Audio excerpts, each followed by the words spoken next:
At the turning point of the new energy vehicle market, Xiaomi Cars is rising at an astonishing speed, and one of the key factors behind this is the power of the government. Dear viewers, welcome back to our channel. Today, I mainly want to talk about why I am very optimistic about Xiaomi Cars. The rise of Xiaomi Cars seems to be an unexpected turn. However, upon deeper analysis, we find that the supporting force behind it cannot be ignored. Government policy guidance and support have become one of the key factors enabling Xiaomi Cars to obtain manufacturing qualifications.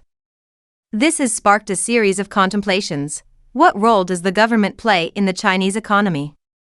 In the competition of new energy vehicles, what is the importance of government support for enterprise development? Can Xiaomi Cars stand out in the fiercely competitive market with its government background and product strength? When Xiaomi Cars seemed unable to obtain production qualifications, unexpectedly, it did. This has aroused curiosity. Who is supporting Xiaomi Cars behind the scenes? It turns out that the supporter behind it is the Beijing government. A point often overlooked is that China's major industries are usually subject to strict policy regulation. For example, without the strong support of the Shenzhen government, BYD might not have its current status. The buses and taxis purchased in large quantities by the Shenzhen government each year are BYD products, bringing billions of dollars in revenue to BYD with considerable profit margins. In addition to placing direct orders, there is support for factories, land, and various subsidies. It can be said that BYD grew up with the help of the provincial government, and after 10 or 20 years of support, the company finally found its footing.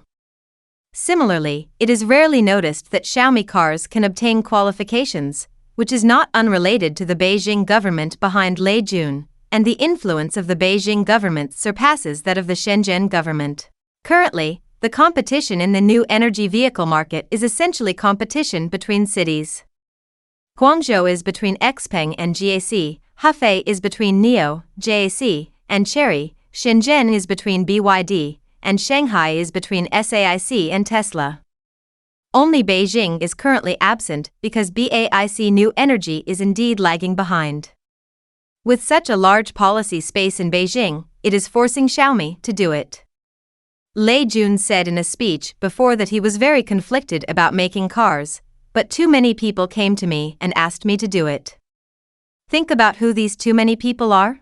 When discussing local economic development, it is not difficult to find that the automobile and real estate industries are usually the two main engines driving regional GDP growth.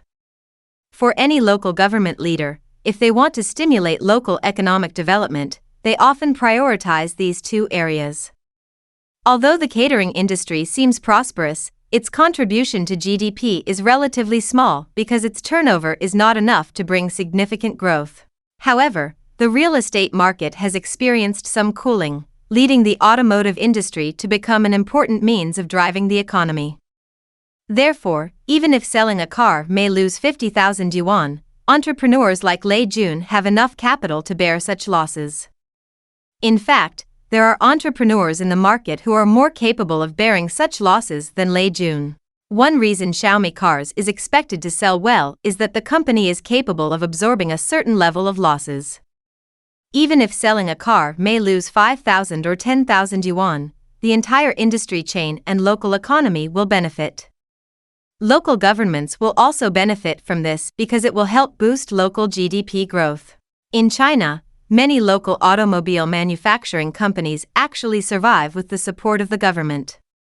These companies often do not aim for profit but rely on operating through means such as fiscal subsidies, preferential land use rights, and factory subsidies.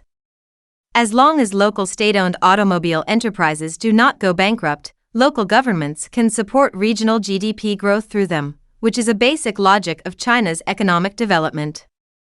This is why we can see that even though many automobile factories face operational difficulties year after year, they can still continue to operate. Let me tell you a case. Last year, the entire automotive industry witnessed a sensational event, which was the significant price drop of Dongfeng Citroën models by 120,000 yuan. This phenomenon, which occurred in such a mature market, puzzled many people. The reason for the sharp drop in the prices of Dongfeng Citroën's main models is quite direct: severe inventory backlog. The dilemma they faced was that even if sales were not optimistic, production could not stop. Whose order was this? It was the directive of the Hubei provincial government.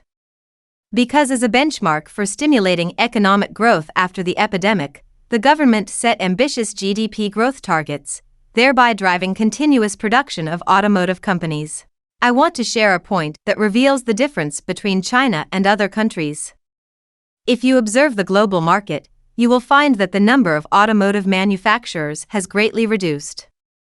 In the United States, there are mainly three major automotive groups: General Motors, Ford, and Chrysler. In Europe, there are also only three major companies: BMW, Volkswagen, and Mercedes-Benz. The same is true in Japan.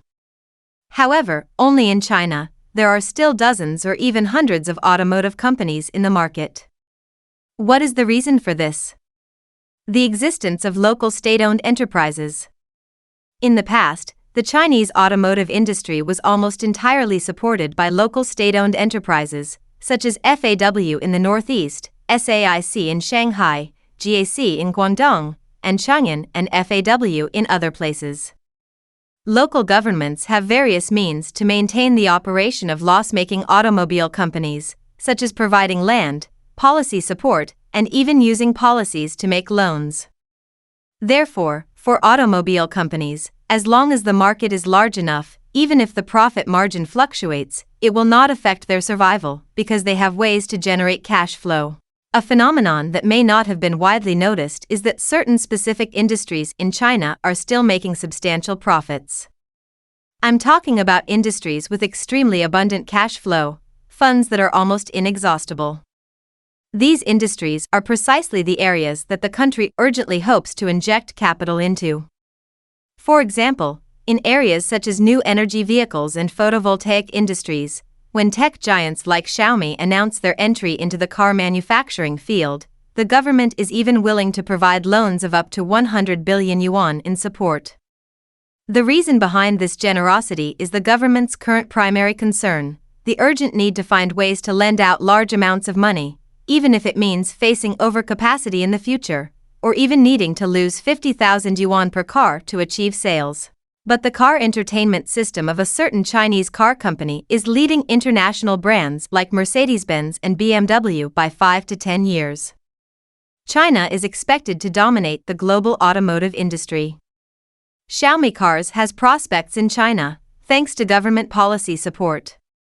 To understand the Chinese economy, attention should be paid to policy information on news broadcasts, such as massive investments in photovoltaics and new energy, and the government's control position on the education industry and real estate market. What are we seeing on the news broadcasts now? It's about new energy vehicles. In 2023, China's automobile exports surpassed Japan for the first time, ranking first globally, and the core driving force behind this is new energy.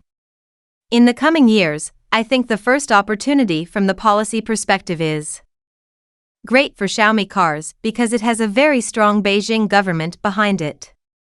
In the future, perhaps Beijing's civil servants, Beijing's buses, and Beijing's taxis will all rely on Xiaomi as the first choice. The timing of Lei Jun's launch of this new energy product is appropriate because the market's education and high-cost stages have passed. Now is a good time to enter the market. The market is mature, and the difference between entering early or late is not significant. Sales stagnation of companies like NIO and Xpeng indicates that the market has matured. The key lies in product quality, and as an outstanding product manager, Lei Jun's product capabilities are trustworthy. We have used many products, including this press conference. We can see that its entire product is still very strong. Although everyone says it's similar to Porsche, I don't think that's a flaw. Truly, you could also say that the problems with Super Maybach are numerous because there are only a few good-looking things, and you can see in the smartphone industry. Can you still see what differences they have? No difference. So, in the future, it's normal for new energy vehicles to be almost the same, with similar channel capabilities and fields, so I think in any case, Xiaomi will have a place, so I am very optimistic about Xiaomi's car manufacturing. Finally, let me summarize today's video, hoping it brings you some inspiration and value. As a seasoned blogger, I am excited and hopeful about the prospects of Xiaomi Cars. The strong support of the government and Lei Jun's product strength have opened a door full of possibilities for Xiaomi Cars. However, I also have some concerns. Although government support can provide a favorable environment for enterprise development, excessive reliance on policy support may lead to a lack of real competitiveness in the market competition. Additionally, as the competition intensifies in the new energy vehicle market, Xiaomi Cars needs to continuously innovate and improve product quality to win the trust of consumers and market share. My concern is that if Xiaomi Cars cannot find its positioning in the fiercely competitive market and continue to innovate, it may affect its future development prospects. Xiaomi Cars can obtain manufacturing qualifications, thanks to the guidance and support of the government. Firstly, government policies provide Xiaomi Cars with the possibility of market access. In the new energy vehicle market, government policies have a decisive impact on the development of enterprises. Government policies not only provide opportunities for market access for enterprises but also reduce operating costs and enhance competitiveness by providing various preferential conditions. Government support provides Xiaomi Cars with financial and technical support. In the research and development and production of new energy vehicles, a large amount of capital investment is required. Government financial support can provide necessary financial guarantees for Xiaomi Cars. At the same time, the government will also provide technical support to Xiaomi Cars through various means such as research projects and technology transfer. In China's economic system, the role of the government is not only a manager but also a promoter. By formulating and implementing policies, the government guides and promotes the development of the new energy vehicle market. This role of the government enables the rapid development of the new energy vehicle market under the guidance and support of the government, forming a good competitive environment. The role of the government is also very important in the competition in the new energy vehicle market. Government policies can provide a fair competition environment for enterprises and prevent unfair competition in the market. At the same time, the government can also guide enterprises to innovate and improve their competitiveness through policies. The rise of Xiaomi Cars is inseparable from the guidance and support of government policies. The role of the government plays a key role in the development of the new energy vehicle market. The success of Xiaomi Cars is also a reflection of the success of government policies. In the future, Xiaomi Cars will continue to promote the development of the new energy vehicle market under the support of the government, providing consumers with more and better choices. Welcome to share in the comments section. Today's video ends here. See you next time for more exciting content. Goodbye. Goodbye. Goodbye.